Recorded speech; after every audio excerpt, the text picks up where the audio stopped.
Si tu ne me connais pas encore, moi c'est Fanny et aujourd'hui on va répondre à une question qui revient tout le temps. Est-ce que le marché est en train de continuer ou est-ce qu'il est en train de se retourner?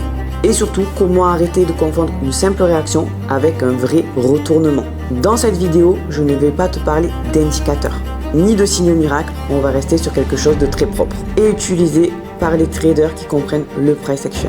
La structure de marché à travers deux concepts clés, BOS et Shosh. Mais attention, pas la version basique qu'on voit partout. On va les utiliser de manière avancée pour trancher entre la continuation et le retournement.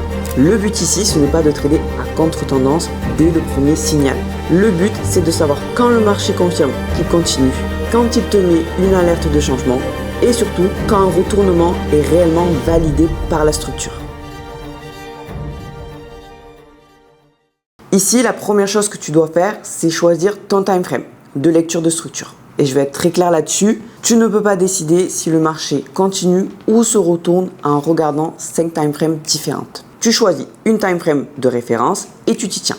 Donc pour cette vidéo, je vais travailler en H1. Mais la logique est exactement la même en daily. Une fois que ton time frame est choisi, tu simplifies tout, tu oublies les micro-mouvements. Tu ne regardes que les swings importants, d'accord? Les sommets et les creux qui structurent réellement le mouvement sur cette time frame. Si tu commences à marquer chaque petite vague, tu perds ta lecture. C'est pour ça que je vais regarder en HTF. Maintenant, on va rentrer au cœur du sujet. BOS et Shosh. On commence par le BOS. Et c'est là que beaucoup se trompent. Un BOS, ce n'est pas un retournement. Un BOS, c'est une confirmation de continuation. En marché haussier, tant que le prix casse les derniers sommets importants et clôture au-dessus, la structure reste haussière. Peu importe les corrections entre deux. En marché baissier, c'est exactement l'inverse. Tant que les derniers creux importants sont cassés et qu'on clôture en dessous, la structure reste baissière. Ce que je regarde toujours, c'est la clôture, pas la mèche. Une mèche, c'est souvent de la liquidité.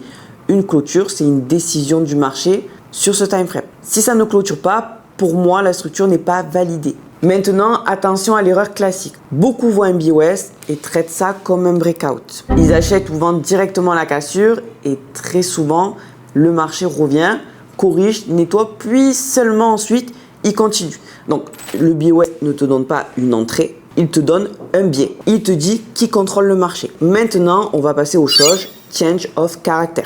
Un Shosh, ce n'est pas un retournement confirmé, c'est une alerte. Ça te dit que le marché n'arrive plus à maintenir son comportement précédent. En tendance haussière, tant que les creux sont défendus, tout va bien. Le jour où le prix casse un creux majeur de structure et clôture en dessous, on a un Shosh. Le caractère change. Les acheteurs ne contrôlent plus comme avant. En tendance baissière, c'est l'inverse. Le jour où un sommet majeur est cassé et clôturé au-dessus, on a un Shosh. Et maintenant, la règle avancée la plus importante, le Shosh n'a de valeur que s'il casse le bon niveau. C'est toujours celui qui est lié au BOS précédent. Pas un niveau interne, pas un micro-swing. Si tu prends un mauvais niveau, tu vas avoir des Shosh partout. Et surtout, te faire piéger. Donc, ta lecture doit être très simple. BOS dans le sens du mouvement, je continue la tendance. Shosh contre le mouvement, je passe en alerte, mais je n'anticipe rien. Un vrai retournement n'existe que si après le Shosh, le marché construit une nouvelle structure dans l'autre sens. Par exemple, après un Shosh baissier, je veux voir un lower high, puis une cassure de creux. Tant que ça n'existe pas, ce n'est qu'une correction ou une transition. Regarde bien ce qui se passe ici, sur le graphique. On a un Shosh, beaucoup pensent retournement, mais derrière, la structure ne se valide pas. Le marché réintègre, défend et repart dans le sens initial. Et c'est exactement comme ça que la majorité se font sortir trop tôt. Ce que je veux que tu retiennes, c'est ça. Le marché ne se retourne pas sur une bougie, il se retourne sur une séquence. On continue avec un cas très fréquent maintenant. Le marché imprime des plus hauts et des plus bas, dans les deux sens. Là, il n'est ni en continuation, ni en retournement. Et dans ces phases-là, vouloir absolument trader un sens est une erreur. Il est en range. Tu attends. La structure finit toujours par parler.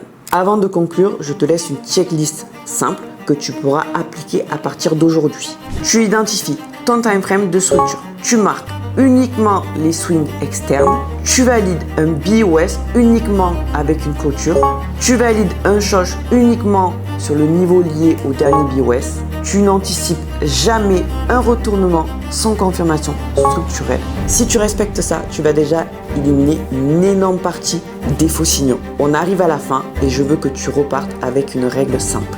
BOS, c'est la continuité. Tant que le marché imprime des BOS dans le même sens, tu arrêtes de chercher le retournement. Tu travailles avec le flux et pas contre lui. Shosh, c'est l'alerte. Ça te dit que quelque chose change, pas que tu dois entrer tout de suite. Cette lecture de structure, c'est la base de tout. Peu importe que tu fasses du swing, du day trading ou du scalping. Si cette vidéo t'a aidé, pense à liker et à t'abonner et on se retrouve très bientôt pour la prochaine vidéo. C'était Fanny.